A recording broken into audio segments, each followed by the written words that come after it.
Okay, well, welcome back for our next panel.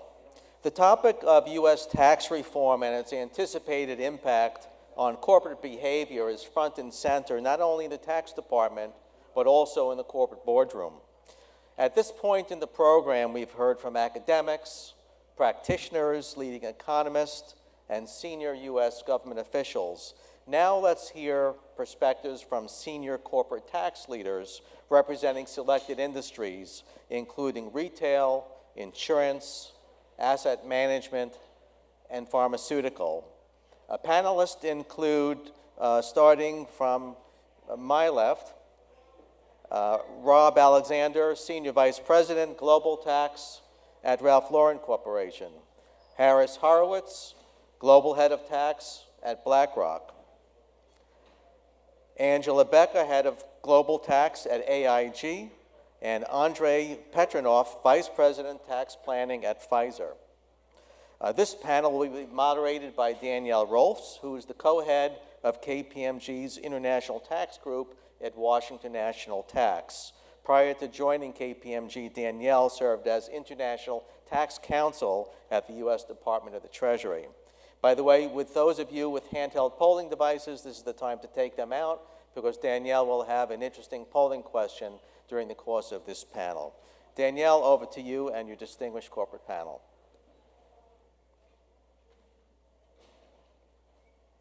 Is this the clicker?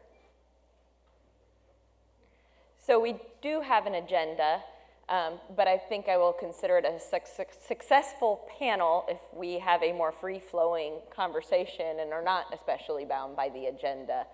But since we do have one, I will say that our intent is that we start very briefly to talk just a little bit about BEAT and a little bit about GILTI. But unlike the rest of the panels today that were able to kind of take topics in turn, my panelists don't have that luxury. As chief tax officers at companies, they have to deal with all of the provisions all together, and as they wait for all of the guidance that Doug Palms has promised will be forthcoming in the next 6 months, they have to deal with it in the context of uncertainty.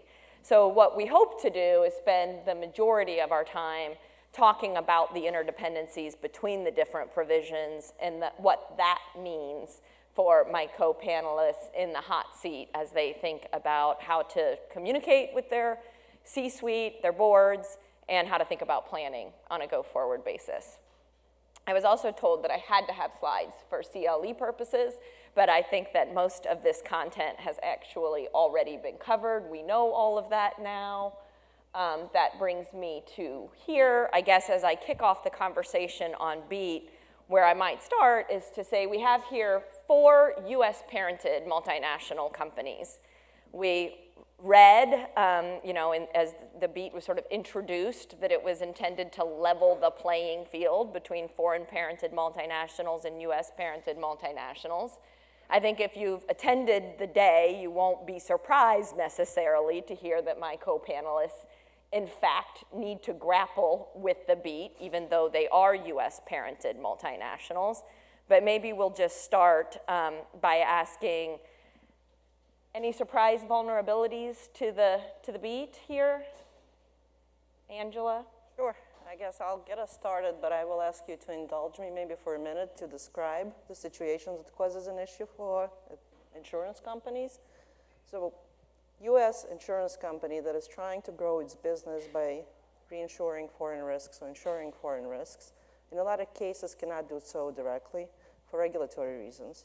So it would have to do all business through a foreign affiliate that is licensed in that jurisdiction. Essentially, what happens in the reinsurance transaction then, a U.S. company will receive premium income from its affiliate, highly likely pay a ceding commission, invest the premiums that we receive into U.S. capital markets, earn investment income, ultimately pay claims. That's what insurance is about. And what's happening with the BEAT provisions now is even though overall result of this business is increasing U.S. tax base, commissions paid, claims paid, benefits paid, subject to BEAT, now their base erosion payment. So take a year, for example, where insurance company has claims to pay. Hurricane Maria in Puerto Rico, we had to pay claims. Those claim payments would subject us to BEAT, even though overall, over the long-term life of our insurance policies, it's a profitable business. So it seems counterintuitive, I guess, to the intention of the provision. Essentially, it feels like US domiciled insurance companies are being penalized for bringing business into US.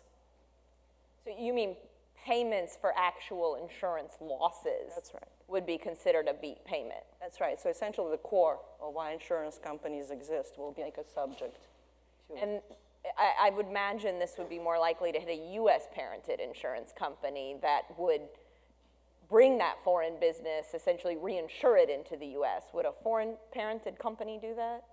Well, foreign parent companies likely insure US risks out, and that's subject to a different provision, if you will. And that's probably clearly, not probably, it's clearly within the intent of BEAT, versus, the situation I'm describing, I think, is an unintended consequence of how provision is right now. Because this is your insuring foreign risks. That's exactly right. The example I made is I was insuring foreign risks and bringing that business onshore, essentially into US. Yeah, I mean, Danielle, we were fortunate. I mean, as we watched the bills work through the House and the Senate, I mean, as a retailer, we were, like other retailers, we're awfully concerned with the payments of, or buy-sell with sourcing operations located in the Far East or anywhere. And initially, we were expecting that commissions and other payments made to our sourcing operations or retailer sourcing operations would be subject to the BEAT, but the final bill was, didn't give us any unintended consequences. And in fact, while it applies to services, interest, rents, and royalties, the buy-sell sourcing operations and sourcing commissions that are part of cost of goods sold are excluded from that. So we're, in the retail industry, we're quite happy with that. We have long-established sourcing operations, hundreds and hundreds of people that have been entrenched for many, many years. Very, very hard to change that, and it's not a structure that I think BEAT was intended for. So I guess, well, retailers, at the end got salvaged. Insurance companies got hurt. Service companies in general, I think, did not do well. You've heard from the rest of the day that service and manufacturing don't tend to be treated equally under the tax code. And I think tax reform sort of just moved the dial a little further apart. But one thing you have to think about in like Angela's situation and in a situation like a service company is you enter into contracts with clients. And those contracts that you enter into with clients are sort of, they should be indifferent to the tax treatment of that contract. Because if you're running an integrated business, the client expects you to deliver a service. They really don't care, how you get that service delivered to them, but maybe for regulatory reasons, legal reasons, or just commercial practice reasons, they need to contract with a particular company. Now the BEAT says, well, if you contract with a U.S. company, that's going to hurt, because if the U.S. company is paying its affiliates appropriately for transfer pricing, and let's assume that it is, all those outbound payments are basically subject to BEAT. Whereas the inbound payment from the customer really doesn't get split up and sort of halved. It winds up coming in fully subject to the U.S. tax base minus the deductions until you get to the BEAT. So it really creates a real disincentive and a difficult conversation with clients to say, well, don't contract with us in the U.S., contract with our affiliate in the U.K., and then they get suspicious, like, what are you doing? And it has nothing to do with the service that we're going to wind up delivering to them. It's still going to be the same pieces of an integrated enterprise, but the contracting becomes very, very difficult. And the question is that usually contracting in the services business is something you never really want to retouch. Once you have a contract with a customer, at best, maybe you want to just fight about price and quantities. You just don't want to recontract because, unfortunately, there's too many lawyers involved, and it gives the client a second chance to think whether the service being delivered is actually what they want. So BEAT has, I think, a good amount of disincentives built into it that aren't intuitive. And I think as the rest of the discussion today goes on, you'll hear more things that are not intuitive. Yeah, and I agree. I think I would add to that as well that, a theme is that for many of us large multinationals, there are long established flows of payments, including for things such as services and, research and development payments, et cetera, in a global enterprise that have been set up. And, a lot of these are not set up in any way for the purpose of base erosion. So they're being captured in these flows. In many cases, flows are aggregated. And so now you have the beat that potentially applies on gross payments instead of net payments. You might have payments going out and in. Whether or not you can net that, that's a question, right? And so I think it's important to realize that business needs are going to be disrupted if you need to change flows to break out some of that aggregation. That introduces inefficiency, cost, time, and expense. So I think it's just an overhang, and it makes it even that more critical to try to be under the 3% threshold for a couple of reasons. So what I've heard is U.S. companies that were contracting through a U.S. principal, and as a result, potentially leaving residual profits in the U.S. and just paying their foreign affiliates to the extent they were part of delivering the service, are being targeted by the BEAT. And the answer, in order to undo maybe this unfair application, is potentially to change to using a foreign principal. That's the solution to the base erosion tax, a little counterintuitive. And I also hear you, Andre, I think, saying you have situations where you have, for administrative convenience, have pooled costs. And now, because there's not netting, potentially, under BEAT, I don't know if Doug Palms is still in the audience, but I hope he hears our plea. If there's not netting under the BEAT, you maybe have to incur more costs, undo that administrative efficiency in order to restore. Exactly, or you might determine that it's better to even bring in some services into the U.S. so you've got U.S. to U.S. payments as another potential solution, right, that you would look at. I'd say one other thing that I think the BEAT, in a funny way, encourages is profit splits. Because there you just sort of pool a lot of things and then you give it out. The place to pool it is not in the U.S.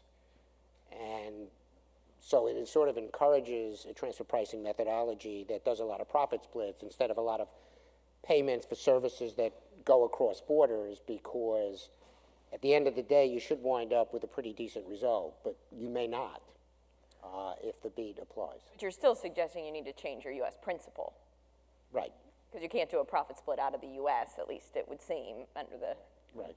Or in our case, keep residual income in the U.S. Essentially, the solution for us, if we need to reinsure globally, is to either do it through offshore aggregator or just have subsidiaries reinsure themselves, cross themselves without actually going into U.S. At the end of the day, what it does reduce U.S. tax base. It could affect jobs. We have actuaries, underwriters, accountants, lawyers, risk management people, investment management people, asset managers that support the business. They're now in U.S. because the business is aggregated in U.S.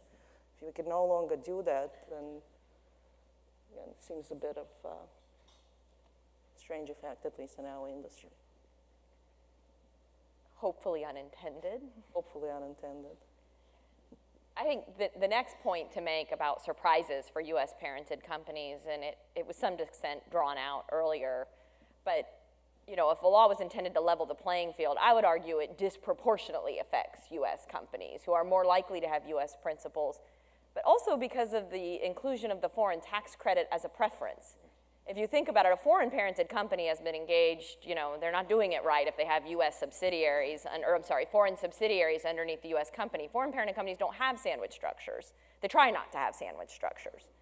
U.S. parented companies, we would expect to see a lot of CFCs down below, and now we have the GILTI tax and reliance on the foreign tax credit in order to reduce your residual U.S. tax on your worldwide earnings, other than the 10% on QBuy. And the fact that in that context, the foreign tax credit was included as a preference in BEAT.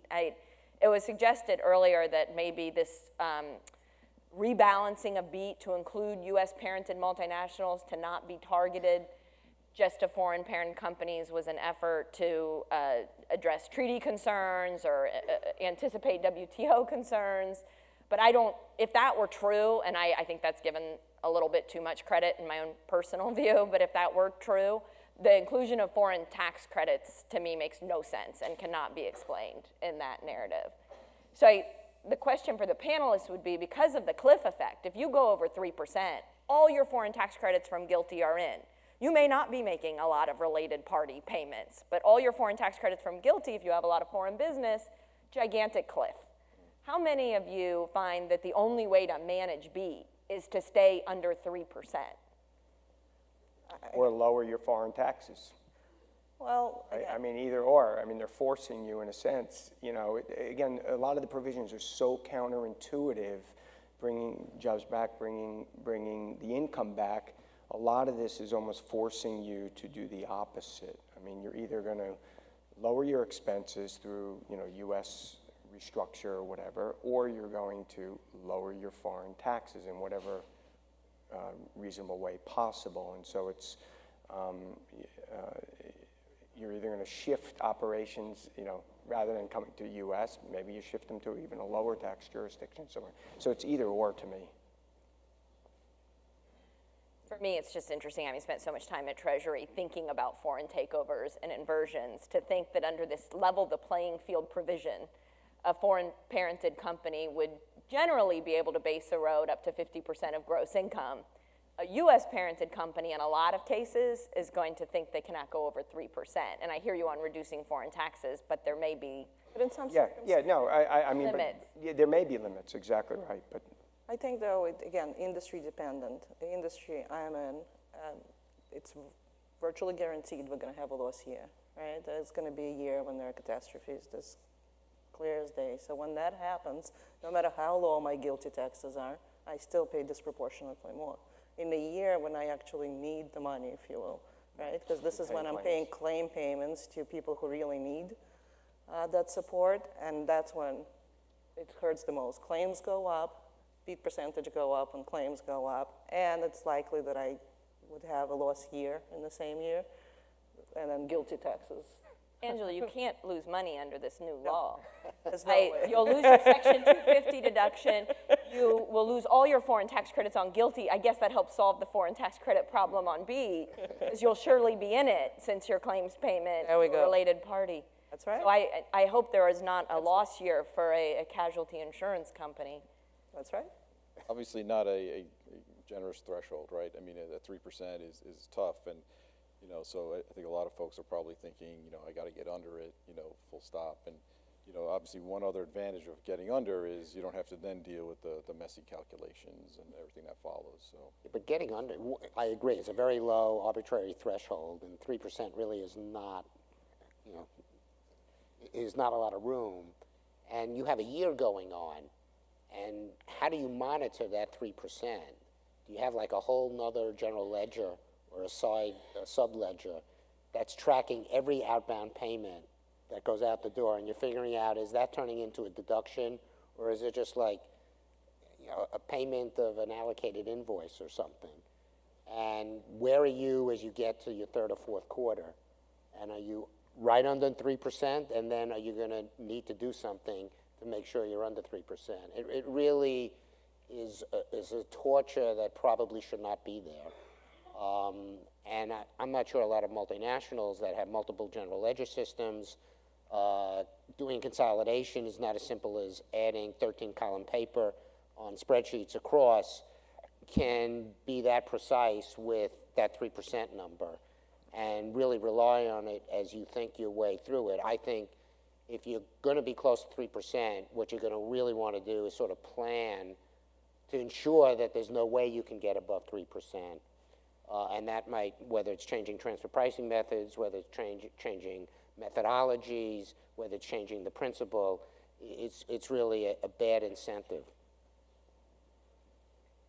So maybe from here, we'll turn to GILTI, and I think GILTI has been discussed at length this morning. I guess I won't put you on the spot to ask if you were surprised that 13 1/8 wasn't true, that you could still owe a GILTI tax if your foreign rate exceeds 13 1/8. But maybe what I will ask is, was your C-suite surprised? Well, I was surprised.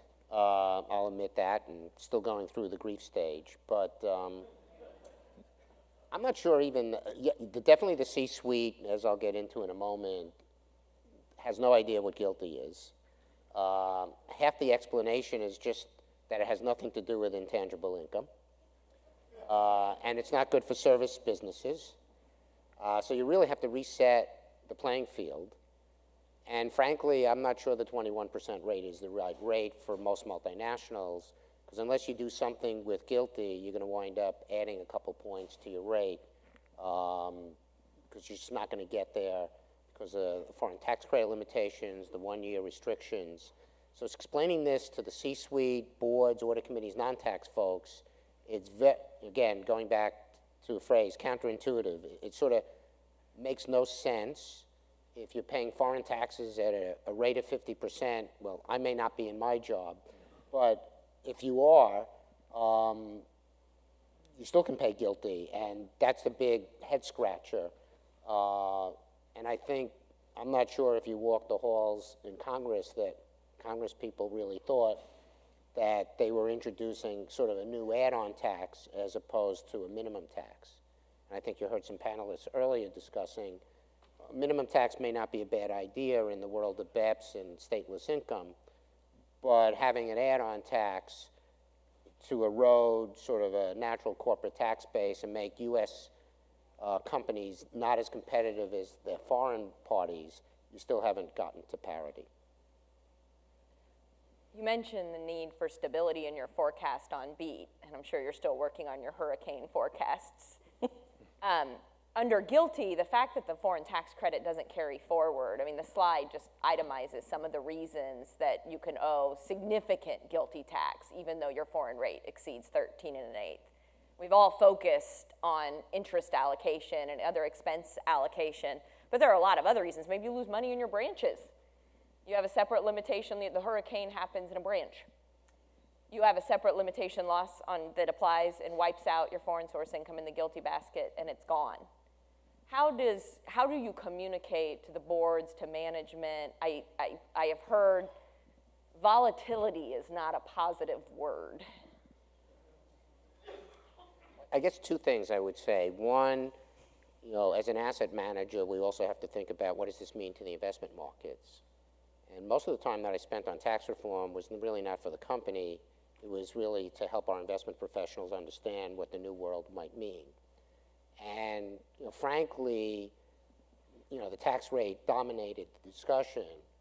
But I think the warning is for the next year or two, you might see a lot of volatility in tax rates for a couple reasons. One, we're still awaiting a lot of guidance.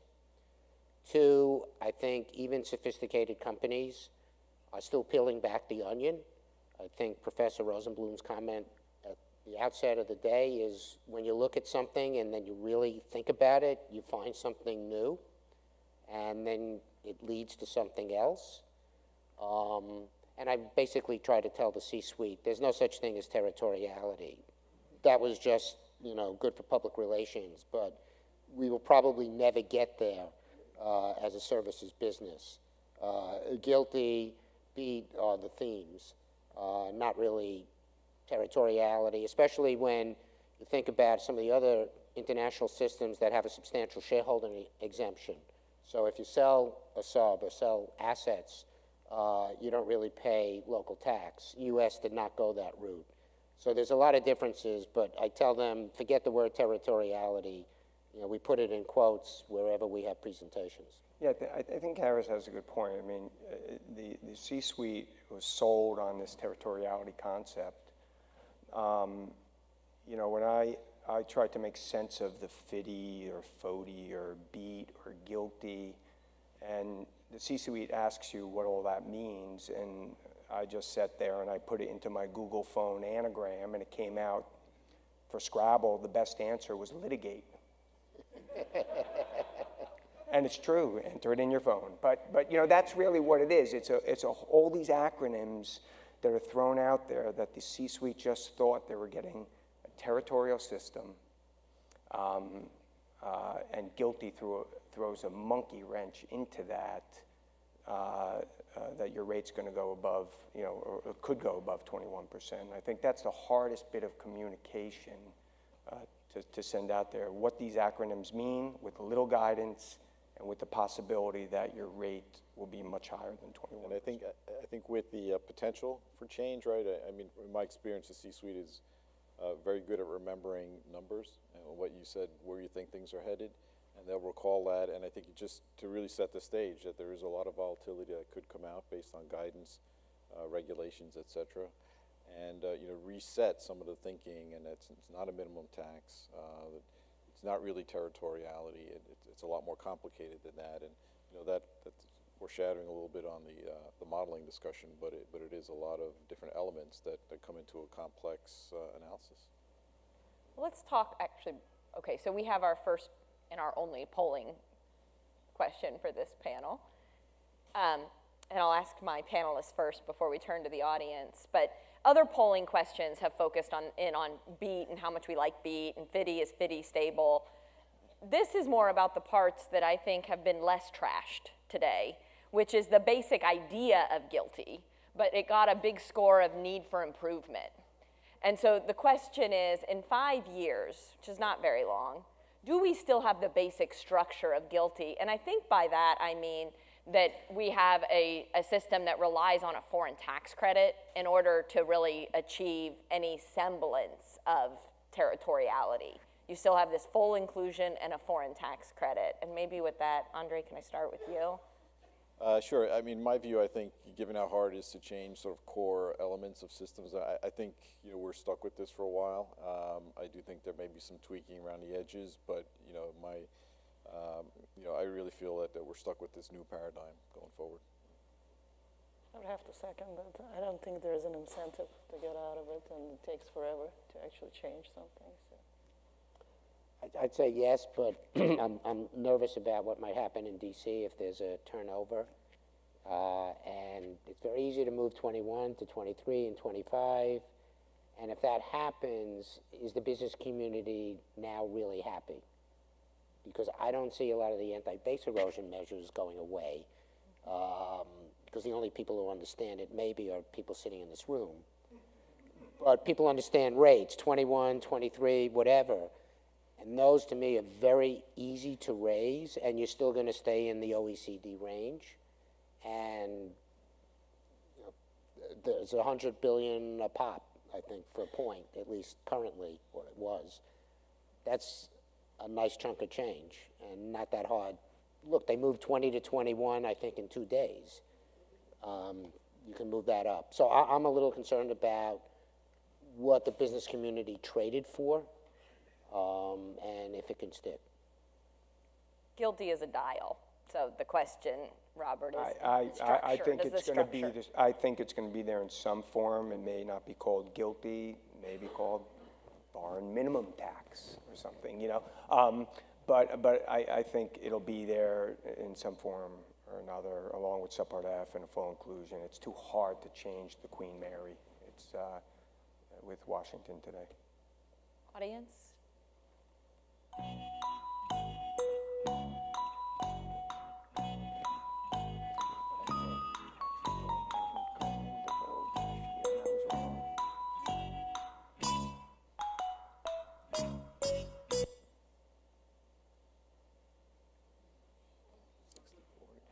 Better than the first panel. So we better start planning. Looks like we know the parameters. So I think we want to spend the balance of our time, and I think from here we are happy to take questions as we go along and interact, because I think we want to spend the balance of our time on the challenges that my panelists face and actually trying to manage this new system more holistically. And we start with the importance of modeling. We've already touched on it a bit. I assume, Andre, that you agree with the importance of modeling, but the next question is, how do you handle it? Yeah, absolutely. Modeling is taking on a whole new level of importance in the tax function. How do you handle it? I think folks can think about handling it in different ways. You know, we're doing that in-house. Others might be doing a combination. You know, I think one thing I worry about is when you have a modeling exercise going on is how do you validate the results of that modeling? And you know, one way companies might think about doing it is doing it internally, but also commissioning it outsourced and then comparing results and trying to resolve any differences that might pop out of that exercise.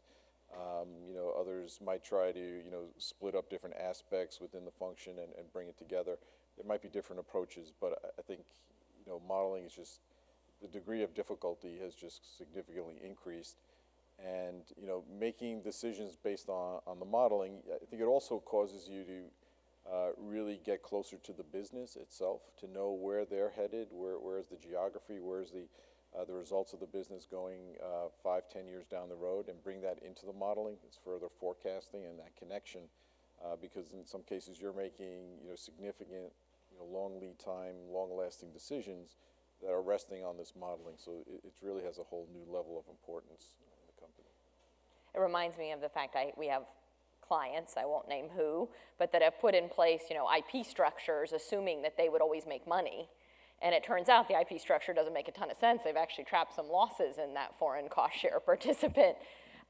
That's one thing in the context of a cost sharing structure, but to not properly take into account and plan for the possibility of losses or bad years in the context of this new system is a whole nother animal. Yeah, I completely agree with Andre, and I think he makes a great point about getting to know the business more and where is the business and the environment in which the business operates moving. That's hard. Also modeling in the context of, you know, a lot of these provisions have knock-on impact to each other. When you run a model, at least the way we do, you know, you're assuming certain things, and they have an interaction with each other. You might save 20 million on GILTI, but wind up costing yourself 10 million on BEAT. And we haven't yet built a model that sort of makes all the changes in real time and simultaneously to really say, well, what's the optimal outcome? So I think the modelers will be much needed, and gut checks are important. I'm always afraid when I see a model and I just see the output, and it's the assumptions could be all over the place. You change one little assumption and your tax rate goes up or down 5%, and that's something you really want in our seats to sort of have a really good understanding of. So it is concerning, but I think at least some of the audit firms, from what I can see or understand, are sort of taking their client models, taking the basic numbers, running them through their own models, and then comparing it really as in a test function to sort of see if, you know, the two minds are somewhat thinking alike, which, you know, gives us some comfort. And then you have to realize you're going to have multiple models. I think you've touched on it. It's not a single model. I think we spent years building out a single model that works, and we find now we have at least 5 running, and then how do you make sure that one doesn't break something in the other? And it's been challenging. But I find nobody really has an answer, so gut checking becomes challenging. Like, does it make sense? I don't know. It was talked about this afternoon. Intuition doesn't work anymore, so. Yeah, I mean, that's to the second bullet there. I mean, I think it is true. The results can be surprising. You know, and that's why, and these provisions seem so simplistic and formulaic. Yeah, I've been doing these 30 plus years, and it just seems that once if the guidance flows the way we hope it will, and you get some clarity, because the old provisions, many of them still exist, and then you have this hybridization in the middle, this cube of FDII, GILTI, and BEAT, and the interdependencies of them, and it seems to me that, you know, you're going to have these powerful engines that are just going to, once the clarity, the inputs, and the firms and the law firms all agree on them, the data is going to be flowing. It's almost, you know, you could see it's so formulaic, and you increase your foreign tax credits, it implicates another provision. It just, you have more expenses going offshore, and that's how I kind of see it. And so you really have to model it because the results can have unintended. I would say for the firm that wants to really build a multiple purpose model is a great opportunity for the next. We've got one. I wish I Okay. had a screenshot. It's a multi-purpose model that does both, like, So you'll come visit us, because what we Yes. had been seeing were like static models. Yeah. And then one of my guys basically built his own little spreadsheet. No, but modeling is key. Yeah, and I think, you know, you also have to think about the function of the department and how you're gonna bring that in and make it more formal, right? For a lot of folks, as you say, somebody had a spreadsheet, it was their part-time job to crunch some numbers. I mean, now this is front and center, right? You're gonna have to invest in people, processes, and technology to really have a robust model, one that you can rely on, depend on, and make decisions off of. So it's really gonna change, I think, the face of tax departments and that function going forward. I mean, to your last, Danielle, to your last bullet point, do you expect the tax reform to lower your global ETR? I'm not going to talk about mine in particular, but retailers, it's funny, the provision of exports of FDII, FODI, or whatever we want to call it. KPMG calls it FDII. Okay, great. I'll call it FDII. I'll use your model too. We'll be out tomorrow. The interesting part about we invest heavily in leaseholds and capital, right? And so you think, or management thinks, oh wow, now I've got this FDII benefit. I'm going to pay 13 1/8, and I'm going to change some of my drop ship agreements. I'm going to, sell from the U.S. and maybe do what Congress intended to do, bring jobs back. But all of a sudden, you've got this high base in all these retailers that have big leasehold improvements, big capital expenditures in the U.S. That's a barrier. Too much investment. Too much investment to get over that Kubai, whatever people want to call it. And so you're getting a benefit by high investment offshore on the Kubai, which is, again, counterintuitive. But retailers, at least my industry, they spend a lot in improving stores, and so you're constantly at a high rate. So you don't benefit as much as one would think from the FDII, at least initially. And that's assuming it stays. Then maybe you'll get some benefit down the road. But modeling is just, that was a bit of a shocker. I will just add one thing as an advisor. When I hear multiple models, one anxious point is the interdependencies of how things fit together, and needing to make sure if you're running multiple models that when you pull them together, they're talking to each other. And I think that is one of the greatest challenges, that you can't model one of these provisions by itself. I thought you were going to say that's one of the greatest things about KPMG's model. I thought it would be too much. It's okay, I said it for you, and I haven't used it. Our model has gotten very good reviews for the fact that it is all one model and has all the modules speak to each other, and it does do scenario planning while also attempting to help with Q1. But I will say about any model, I think the key point is you need to make sure your model is under constant construction, because we're going to get a lot of guidance. And I think we're updating our model basically all the time. As I think, Harris, it was you that said every time you read this damn thing. Right. And you might be running multiple scenarios at any given time based on where you think guidance may or may not go, right? And so you've got a number of different slices, and you'll see where it comes out. But It sounds like you shouldn't be modeling the 78 gross up in the general limitation basket without any foreign tax credits if you're thinking about long-term planning. But you still had to have a for calendar year companies, you still had to report financial results. And so you had to do something with Section 78. And people on a podium really isn't defensible guidance.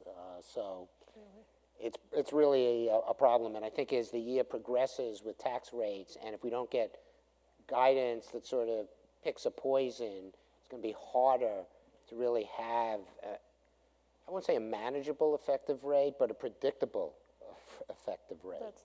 That's the key, the predictable rate. I mean, we generally expect the rate to be lower, right? It's hard to say otherwise when you go from 35% to 21%.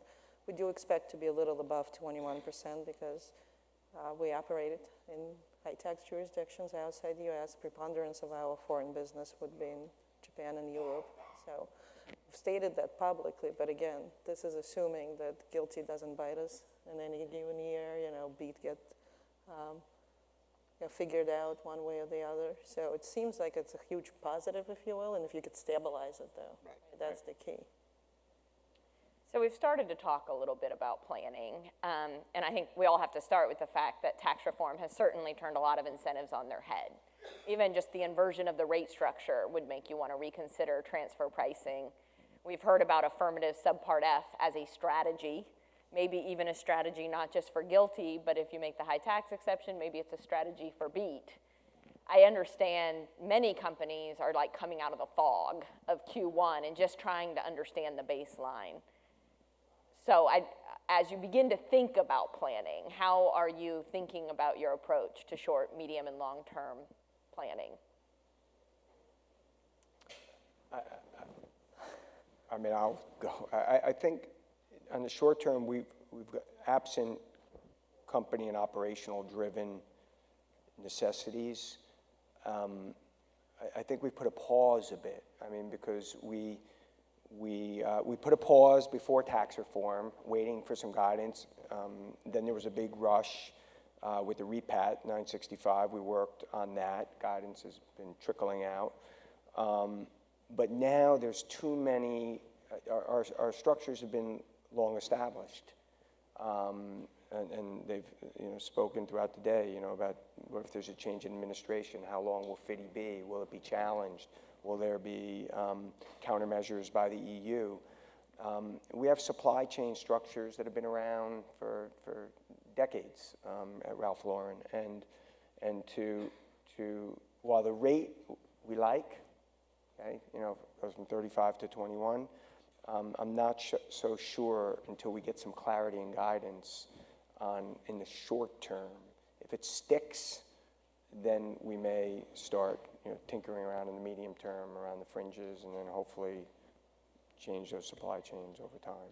I mean, as I said last year when I was here, retailing isn't picking up from the Asia-Pac region and coming all back here and getting people on Singer sewing machines and making our clothes. It's not happening overnight like that. So we need some things to stick in the guidance to really make some significant changes.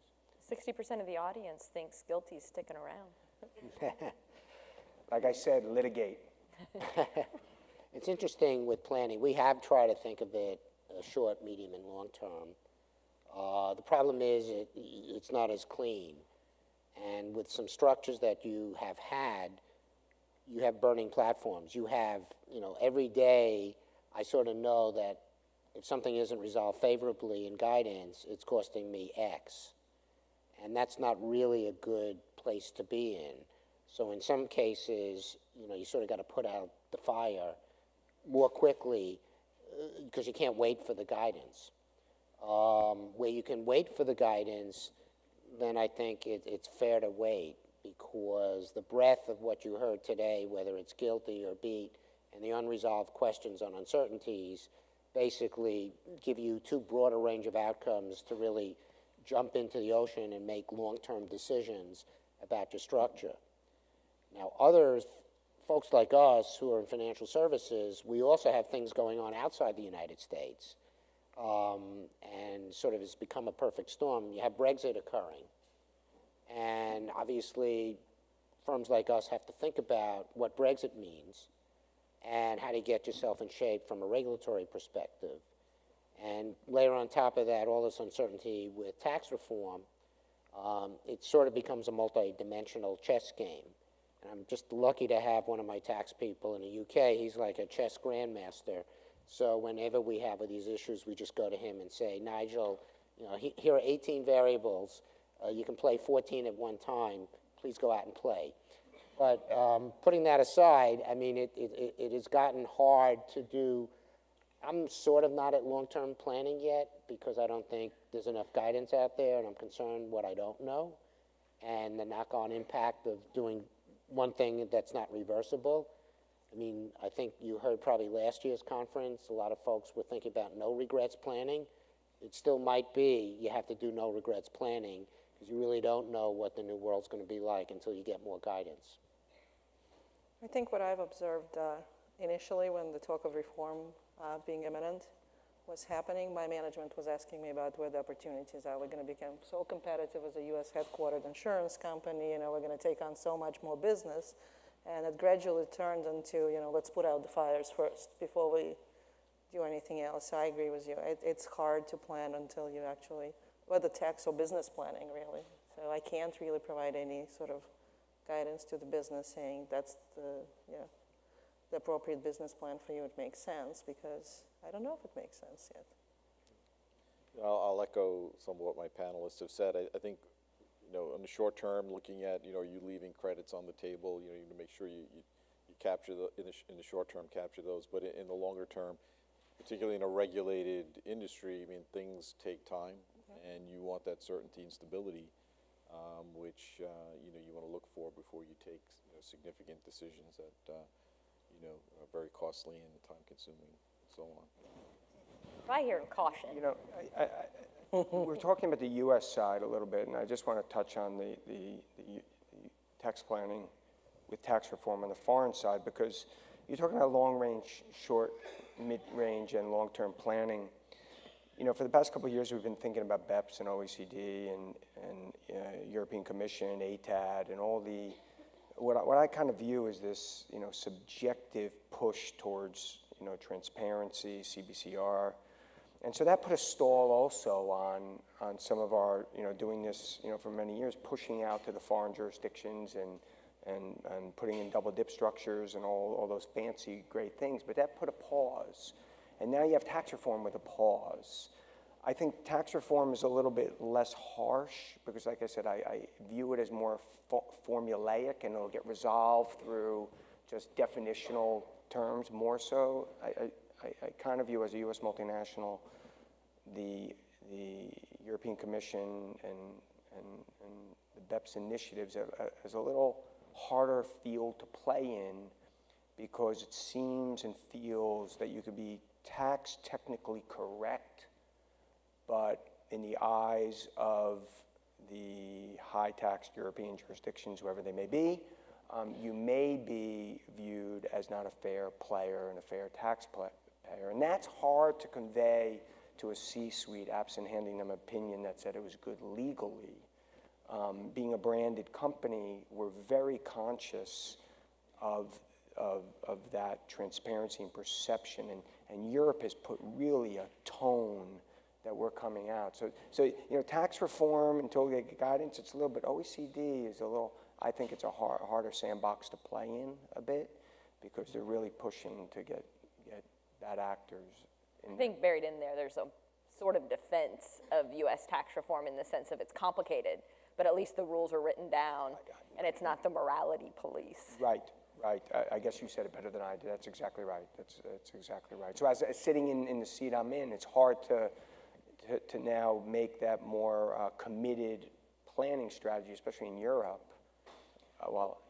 But with convergence of the U.S. rate to be now more in line, maybe not as much Germany, but other European countries to be more in line, does that convergence mean tax planning maybe it will be less important once the dust settles and you get into your optimal structures? Is it simpler? I would say yes. I don't know how long it's going to take. I think there's a lot of tax disputes that are going to arise starting from the BEPS initiative. I don't think tax reform does much to solve those disputes, because even if you have the same rate, it's which country gets the tax. And so you have more opportunity for double taxation. Foreign tax credits seem to be frittering away, especially in the U.S. tax reform, as part of U.S. tax reform. So I see tax disputes as sort of like the up-and-coming specialty area, 5-7 years out, maybe not that far away. And that's going to be very difficult, because you are dealing with a lot of subjective views outside the U.S., maybe have some objective views within the U.S., and reconciling those two, you're going to get stuck in competent authority forever. Yeah, if you're pushing to raise your royalty rate under transfer pricing, just say where are the years you would want to lower your royalty rate. What sort of pushback you're going to get from the foreign jurisdictions, when you're looking to, benefit from FDII, you're base eroding the foreign side. And so you got to play, and it's more the morality and the subjective side that you know, You could imagine foreign I jurisdictions. hear many of my peers are concerned with more so, because those rules are more. I can imagine foreign jurisdictions looking for U.S. companies that are adjusting their transfer pricing in response to reform. What's really interesting about U.S. tax reform, I think many of the panelists during the day said it, I mean, taxes are not going to drive decisions of a big ilk.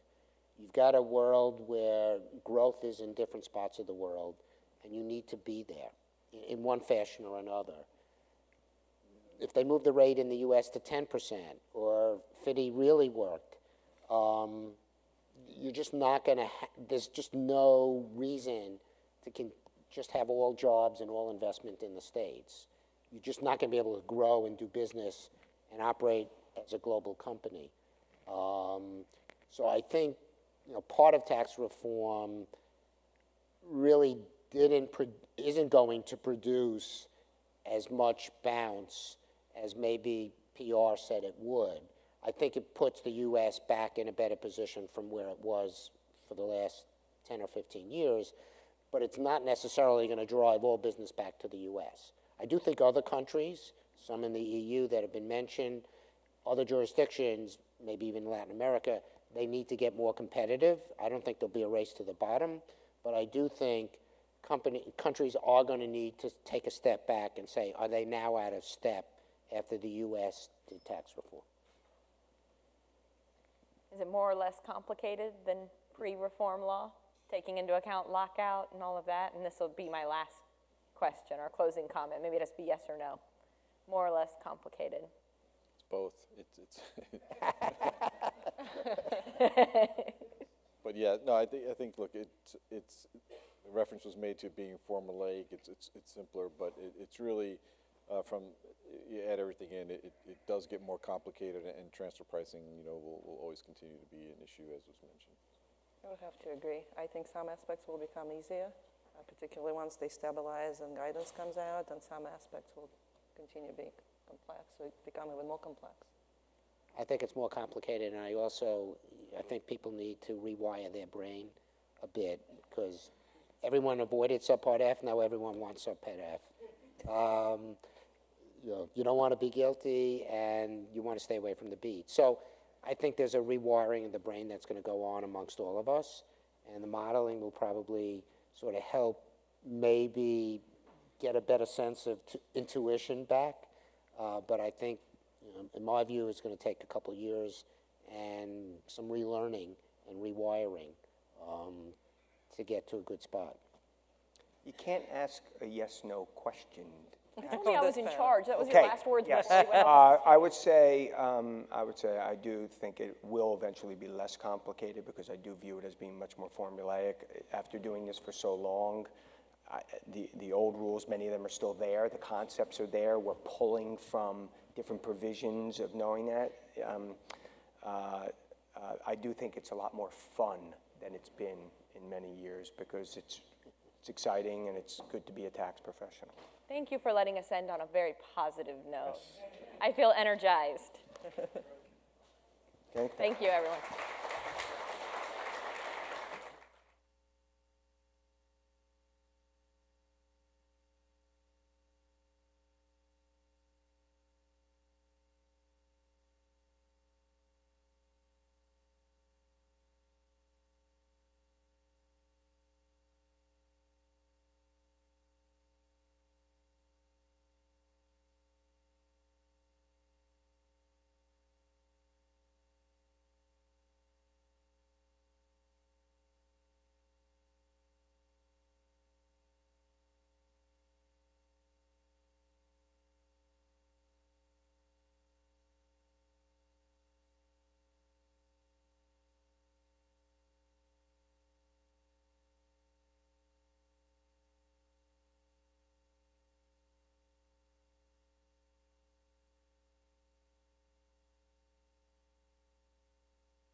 Okay, thank you, Danielle, Rob, Angela, Harris, and Andre for your insightful comments and practical perspectives from inside various industries.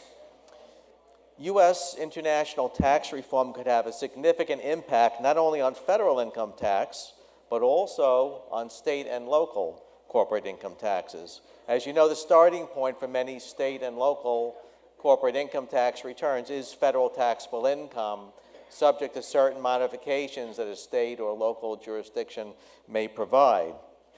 Moreover, as the federal corporate tax rate has been reduced significantly from 35 to 21, the state corporate tax rate becomes that much more relevant to consider when evaluating the overall effective tax rate of a multinational enterprise operating in the United States.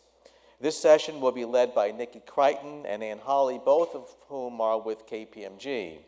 Nikki is a state and local tax partner with KPMG and serves as the firm's national leader for state and local tax controversy. Ann Holly is a state and local tax partner in KPMG's Washington National Tax Office and is the firm's national leader for income and franchise tax. Nikki and Ann, over to you.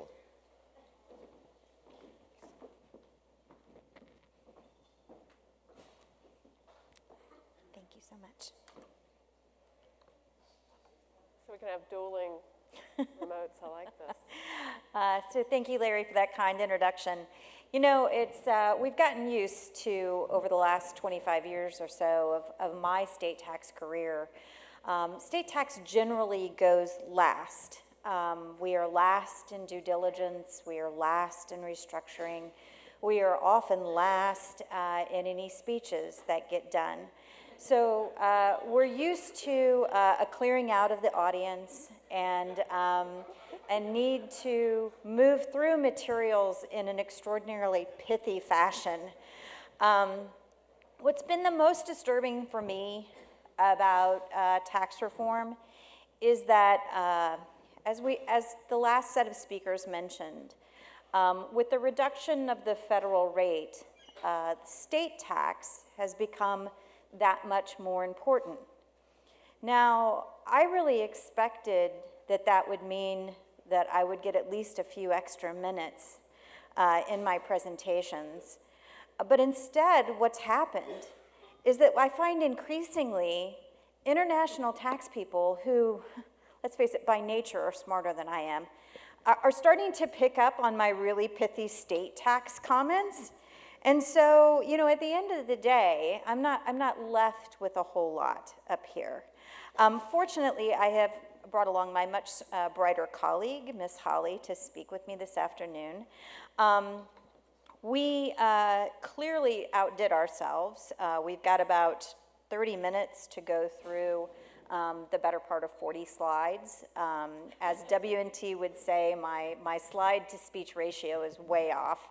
And so we will obviously be consolidating these materials this afternoon and sort of hitting the high points.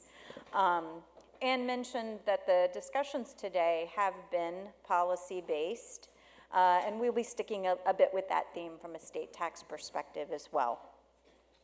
So our intention this afternoon is to proceed through, you know, sort of the state issues associated with tax reform, and we'll hit upon sort of the big ticket items, repat, GILTI, FDII, BEAT's not such a big deal. We'll talk about interest expense a little bit as well. And we'll also talk about sort of the ever-changing landscape of states' reaction to tax reform. Even since the date that we submitted these materials, again, surprising for me, I was almost on time. It was like maybe 12 hours late. Even since we submitted these materials, the state tax landscape has further changed. And so we'll talk about some of those situations as well.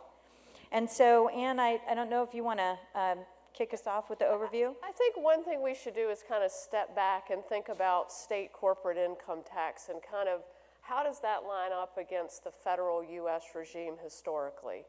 And I think a couple of key things come out of that. And one that many people point to is obviously state governments have to have a balanced budget, which we all know that's not quite the case at the federal level. And while that might seem like that would drive a lot of the state corporate policy, the reality is state corporate income tax usually only makes up about 6 or 7% of a state's budget. So while a lot of what we're talking about here is very near and dear to our hearts, the reality is from a revenues perspective at the states, it's not as huge a deal as you might think, given the attention we're giving it and the states are giving it. The individual provisions of tax reform are much more impactful to state tax budgets. The other thing that I think is worth noting is historically, states have really been much closer to that territorial system that we supposedly have moved more toward, although it's still a hybrid. So states, a lot of the issues that you see that that GILTI's intended to address and BEAT's intended to address, those issues have been inherent in the state and local tax system for years. We were the great bastion of territoriality, to be honest with you. And international's even sort of horned in on that at this point. So if you look at how the states have tried to deal with that in the past, it was basically the related party expense disallowance rules. So unlike, a GILTI calculation or some type of FDII deduction or a BEAT, they basically said intangibles and interest, if you're paying it to a related party, by and large, we're going to deny those deductions. So when you take that policy aspect and kind of realize that, okay, states have already or should have already kind of dealt with a lot of these issues, it makes trying to apply the federal policy at the state level even a little more difficult. I think the other thing at the state level is that historically, states have not attempted to tax foreign income. Yes, you've got some states that have a worldwide return, but many times states allow either mostly a full or sometimes a partial deduction for foreign dividends, and they don't tax subpart F income by and large. You've got California who does their own thing, but by and large, those are the general rules. So again, the more territorial nature of the state regime, the historical treatment of foreign income really makes the policy implications of federal tax reform and then the mechanics of the law at the state level even more difficult to kind of reconcile. One other thing that I keep saying is federal tax reform has made us re-examine a lot of the things we thought we always knew about state tax. And I think if we'll jump ahead, one of those things is conformity. States historically have fallen into one of two buckets. Rolling conformity, we'll just click right along with the federal government. Our tax base is going to adopt whatever the federal changes are. Fixed or static conformity, we update periodically, most states every year. So that gives the states the opportunity to say, are there pieces we want to adopt or pieces we don't want to adopt? Now here's an example of where what we thought we always knew might not be true. You take a state like Florida, for example. Florida was technically a fixed conformity state, but the way they updated their conformity every year is they said, every spring, which is, we're in prime legislative season right now for the states, legislature would come in, they'd update their IRC conformity code. They did it every year. They updated the date and they moved on their merry way. Well, this year what they did is they did the same as they have every year, and their law says we have updated our definition of the Internal Revenue Code as it stands on 1/1/2018, and that change applies retroactive to 1/1/2018, okay? Doesn't say tax years beginning on or after 1/1/18, it just says 1/1/18, and that's nothing new, that's how they've always done it. So if you call the state of Florida and you say, what are you going to do with mandatory repat? They're going to say, well, we're a rolling conformity state, which makes you think they're going to adopt 965. The next sentence out of their mouth is, but we don't know what we're going to do with mandatory repat. Because there's guidance out there that says the way you look at that conformity provision is anything you would do in 2018, like file a 2017 tax reform, you're going to look to the 1/1/2018 code and go on your merry way. The interesting thing in Florida is the biggest difference this is going to make is like I said, they have a subtraction. If you own 100% of a CFC, they've already said 965. We're pretty clear you're going to get a deduction for that. But expense attribution. you have to disallow expenses for that exempt income. So we've got clients that are trying to figure out, huge amounts coming back.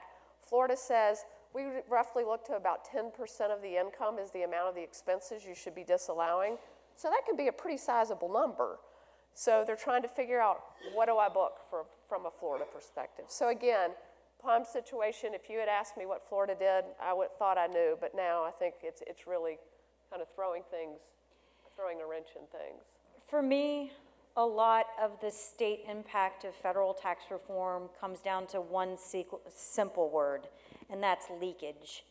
What we're going to see generally, when you sort of rip apart federal tax reform, it is $5.5 trillion in tax reductions and $4 trillion in tax increases, and that is exactly the way that the states see it. While the federal government might view that as a $1.5 trillion tax cut, the states see it in its separate parts. And as a result of that fact, the initial state reaction to tax reform has largely been to adhere to the tax increases of the Tax Cuts and Jobs Creation Act, while they decouple from the tax decreases. So as an example, if we move forward a couple of slides, we'll see some of, oops. Got a little crazy here. We did get I crazy. don't usually get control. That's probably good. We can do this without a slide. States don't adhere to the federal rate. So the largest tax reduction of the Tax Cuts Jobs Creation Act is not going to impact at the state level. Many states, and we'll go through some of these examples later on, are going to adhere to things like GILTI. There's going to be leakage caused by mandatory repatriation, and we could talk through some of that as well. They're going to decouple from the deduction side of the house. And increasingly, we're seeing that in the state's initial reaction to tax reform. You want to talk a little bit about repatriation? Let's jump into the kind of the big components of tax reform and what the state issues are there. So with mandatory repatriation, obviously the first question, and I referenced this in my discussions on Florida, are does the state adopt it at all? Are you going to have to worry about it? And I would say the majority of the states have either updated their conformity date or they're a rolling state. So in some way, shape, or form, you're going to have to deal with 965 at the state level. Now, as I also said earlier, remember, historically, states have not taxed foreign dividends and they haven't taxed subpart F income. So from a pure theoretical perspective, you think, why would they tax any of the mandatory repat? Or at least they should be taxing it to the same extent they've taxed subpart F income or foreign dividends. And I think theoretically, that's the right answer. The problem is when you read the way the federal law is written and try and square that with the deductions and exemption provisions in the state law, you've got a bit of a disconnect. For example, some states may say you only get a deduction for income under 952. 965 income isn't 952 income, so then what do you do? And I'll go one step further, just to add to the complexity here, is that pretty much across the board, state instructions for tax filings are not aligned with the federal regime at all at this point. And so when the federal government recently came out and said that mandatory repat is not going to appear on the face of your return, well, if you pick up the majority of state tax return instructions, they're going to say on line 1, enter line 28 of your federal 1120. Or they're going to say enter line 30 of your federal 1120. Well, the problem is mandatory repat isn't in line 28 or line 30. It's on an entirely separate form. However, to Ann's point, from a statutory perspective, it seems that the correct answer is that the state's going to tax that particular item. So not only do you have complexity with respect to the law itself, but you've got a disconnect between what the law says and what the return instructions say. And so even if we knew all of the answers from a legal perspective, I think that the mechanisms for getting this properly reflected through tax compliance tools is going to be really challenging. Yeah, and I think that's one of the things that I kind of also brought up was it's making us challenge things we thought we always knew about, like the statute trumps forms, and words actually matter in the law. So if we go back another slide, so to Nikki's point, Tennessee issued a notice. So the statement comes out and we immediately start getting questions. Does this mean it's not in state taxable income? My first response was, the statute matters. The statute says it's in federal taxable income. It should be in federal taxable income. Well, no sooner do I give this advice than Tennessee comes out and says, Ann, you're stupid. It says, Tennessee comes out and says, it's not on the face of the form, therefore don't put it in the starting point for Tennessee taxable income. Don't take a dividends received deduction for it. Again, it may be one of those things where if it was 100% owned foreign entity, you would have gotten a deduction anyway. You've got the expense issues, but if you owned less than 80%, this is a huge deal because the DRD you probably wouldn't have gotten one. And to extend that to another jurisdiction, Illinois on March 23rd came out with its own pronouncement on the treatment of 965A and 965C. And they indicated in their guidance that they are treating 965A as a dividend, and that income is to be reflected on the form and provided a dividends received deduction based on your ownership percentage. Now, what's interesting about Illinois is that Illinois specifically excludes dividends from the apportionment percentage. As a result of that fact, if you've got a taxpayer that doesn't own 100% of the dividend-paying subsidiary, you're going to have some inclusion in the Illinois tax base. However, you will specifically not get any apportionment relief for the foreign nature of that income. So again, you're going to see this slight leakage in the state system just due to an incongruence in the rules. Right, and I think, again, words used to matter, and in this case it helped us. Illinois came out and said it is a dividend. It's not a dividend. We're going to treat it as a dividend, but it's not in reality. I mean, good answer for taxpayers, but I think in some sense it's an attempt to get the state tax answer to align with theoretically and from a policy perspective what makes sense, and I think that's what makes sense from a policy perspective. You want to jump to guilty? Yeah, let's do it. Okay. So I think guilty creates it's a little bit of a different issue. So whereas 965, we kind of had some historical context, some analogies we could draw to subpart F income and foreign dividends, but guilty is a little bit different, and we have to, kind of go back to some fundamentals of state tax to kind of figure out what do we think the right answer should be, and then we'll figure out what does the law actually say. So we want to run through two cases real quick just as background that really were a lot of the foundation for how states treat foreign income. So in the Kraft case, basically the long and the short of this case was that you had an entity, had dividends received from foreign entities, dividends received from domestic entities. The state tied into federal taxable income, the federal DRD, so they got a DRD for the domestic. They did not get a DRD for the foreign. Taxpayer challenged and said, isn't that a violation of the Foreign Commerce Clause? You need to treat the domestic and the foreign the same. Court comes out and says, you are right. You have to give the foreign DRD to the same extent you would give a domestic DRD. Separate company state. Every entity filing their own return in the jurisdictions where they have nexus. A couple of years later, somebody in a unitary state says, wait a minute. I've got I'm filing all my domestic entities as one combined group. I'm receiving a dividend from a foreign entity, and you're not giving me a DRD for that.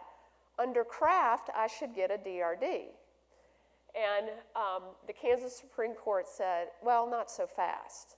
There's a little bit of difference when you're filing a combined report and a separate report. In that combined reporting context, that similarly situated domestic entity, all their income was included in the return. It was part of the tax base. That foreign entity wasn't included in the return. So whether I tax the foreign entity's income via a dividend or including it, I've basically taxed both the domestic and the foreign, and there is no discriminatory treatment. The domestic income got included currently, the foreign entity's income just got included when the dividend was paid. So in a combined reporting context, you can have some differences in treatment. And despite that fact, most states, even combined states, give you at least a partial DRD for foreign. But now when we jump into this GILTI and we try and apply that same logic, you go through the same mechanics. Does the state adopt the provisions of the Internal Revenue Code related to GILTI? Can they include it in the base? So let's assume it's in the base. Are there provisions in the statute that would allow you to deduct it anyway? Again, like I said with 965, a lot of the state statutory provisions that relate to foreign dividends and Subpart F income, some are written in a way that just aren't going to capture GILTI, like the example I gave. If they reference 962, that's not going to work. If they reference deemed dividends or dividends, that's not really GILTI. That really shouldn't work. But if you're in a separate return state, you probably do have a constitutional argument, because go back to my Kraft example. If I had a domestic entity doing the exact same thing as a foreign entity, that foreign entity has GILTI income. The domestic entity, there's no similar regime to include their, quote, GILTI income in the tax base. So you've got a Foreign Commerce Clause argument to say, look, you've got to treat those two the same. And if you're not going to tax the domestic, then you can't tax the foreign who has GILTI. So there's clearly arguments you can make in that regard. Now, I think that for the most part, states are not necessarily going to want to wade into Foreign Commerce Clause waters. And so in some of the states that I principally work, one of which is Louisiana, when we reached out to Louisiana, Louisiana does not address GILTI in any way, shape, or form.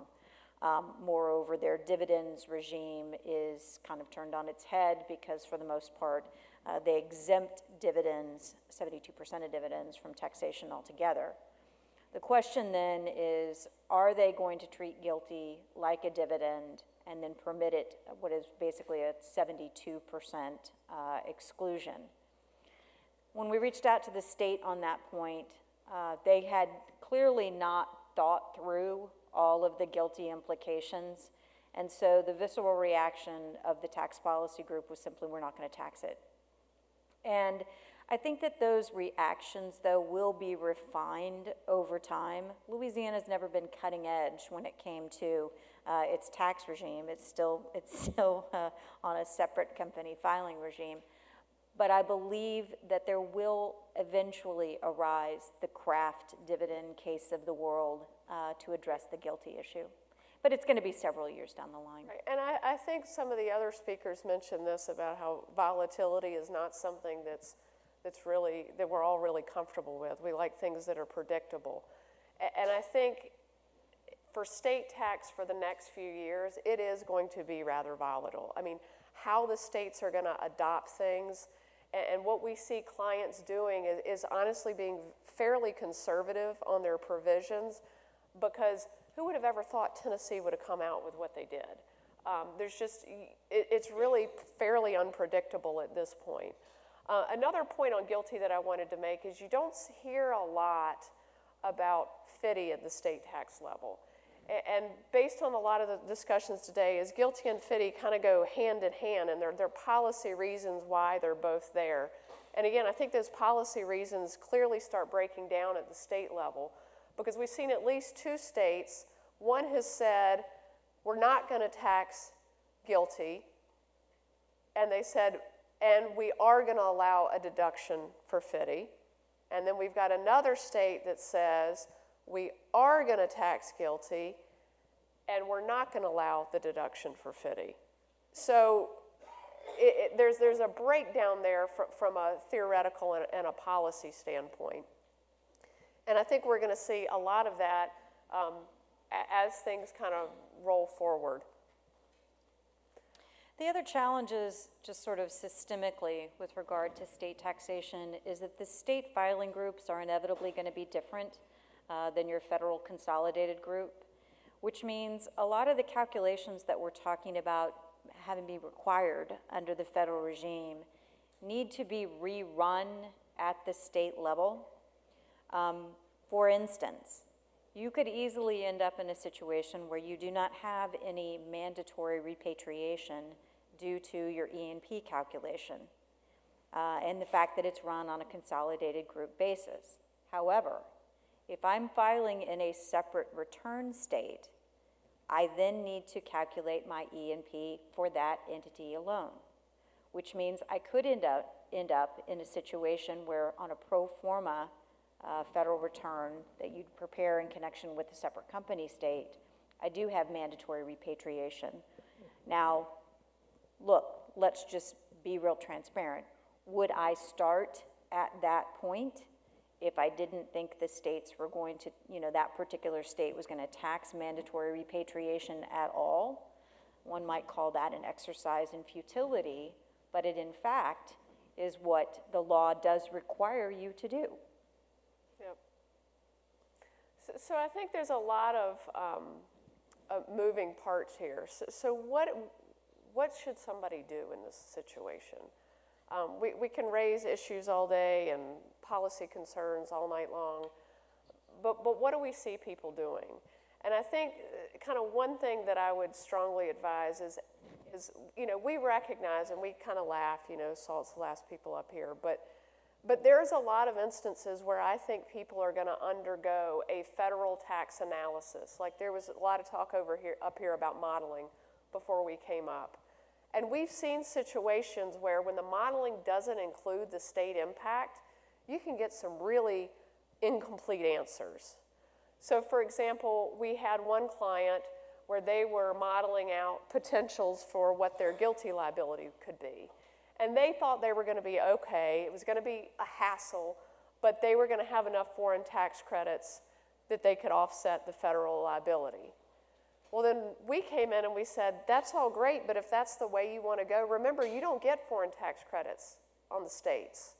So you need to go back, and the real cost of going down that path is something substantially more than what you calculated because you didn't put your state rate in there for all the combined return states that we think can pick up GILTI.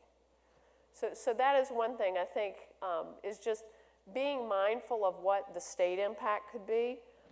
Is one bit of advice. The other thing is we've heard that people are kind of having to rewire their minds and think about maybe we want to plan into Subpart F income. It's a great thing from a state perspective because the rules around Subpart F at the state level are much cleaner and they're much clearer. So for years we've been saying if you can generate Subpart F income, that's a good thing because you're going to get a deduction for it for state. So sometimes that, again, the benefit of generating the Subpart F income can be, even amplified when you layer on the state aspects of that.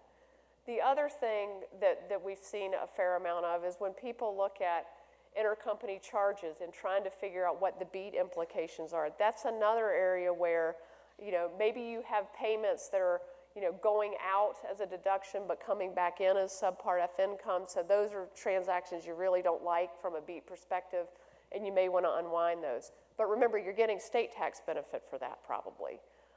So again, just thinking about the state tax angle can, I think, give you a much more accurate picture of where things are headed. Yeah, absolutely. We have only about 3 minutes left, and just because it's a state that's near and dear to our heart, I want to spend a couple of minutes talking about the New York budget reform bill that was recently signed. In the materials, I think that it is indicated that it is pending signature, but at this point, that bill has been signed. To Ann's earlier point, we talked about states that are addressing specifically GILTI and excluding the FDII deductions. So New York, in its budget bill, took an interesting approach. They specifically say we are not going to conform to the FDII deduction. Interestingly enough, they do not address GILTI at all, which certainly leaves us today with the background of saying, yeah, we're really pretty reasonably certain that they're going to want to include GILTI in the tax base. The state, following some other jurisdictions did propose an elective payroll tax, and that, of course, is to accommodate the leakage on the individual tax side for the limitation on the state tax deduction.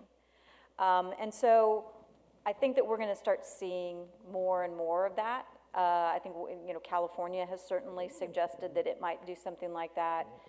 California, some of their legislators suggested that they might raise the state tax rate on corporations in order to, and I can't remember the exact phrase that they used, but it was something along the lines of share the corporate tax cut with individuals in the state of California. So at the state level, in some jurisdictions, there does seem to be a bit of a notion that corporations have received a break here. So even though that break won't actually flow through to corporations at the state level, I think that the reaction of some states is going to be to make what is probably already, on the whole, a state tax increase for entities even worse, because the optics of this situation are just sort of upside down. I think the population believes that this was a corporate tax reduction, and states believe that too, but the problem is it's not really the case at the state level. And so we're going to take that bad situation, and I think in a lot of cases we're going to make it worse.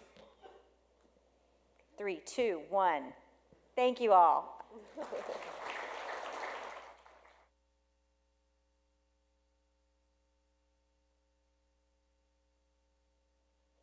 you, Nikki. Excellent. Thank you, Ann. Terrific. Okay, well, thank you, Nikki and Ann, for your discussion on state and local tax. We've covered a lot of ground today, having navigated the sea change of U.S. international tax under the Tax Cuts and Jobs Act. We certainly hope that the presentations were helpful in trying to make sense out of this new bold and brave world of U.S. international tax. What is clear is that U.S. international tax reform did not achieve tax simplicity, rather the complete opposite, which is probably good news for the international tax profession, at least for the foreseeable future. This 18th annual symposium has been an outstanding event with a record registration count of over 575 and an all-star cast. 2 reminders: please remember to return the handheld polling devices as you exit, and if you wish to claim CPE or CLE credits, hand in your evaluation forms, and for CLE credits, drop your name badge in the basket designated for CLE credits. In closing, please join me in thanking each of our distinguished speakers who presented today, and thanks to each of you for having joined us today at the 18th Annual NYU KPMG Tax Lecture. Meeting adjourned.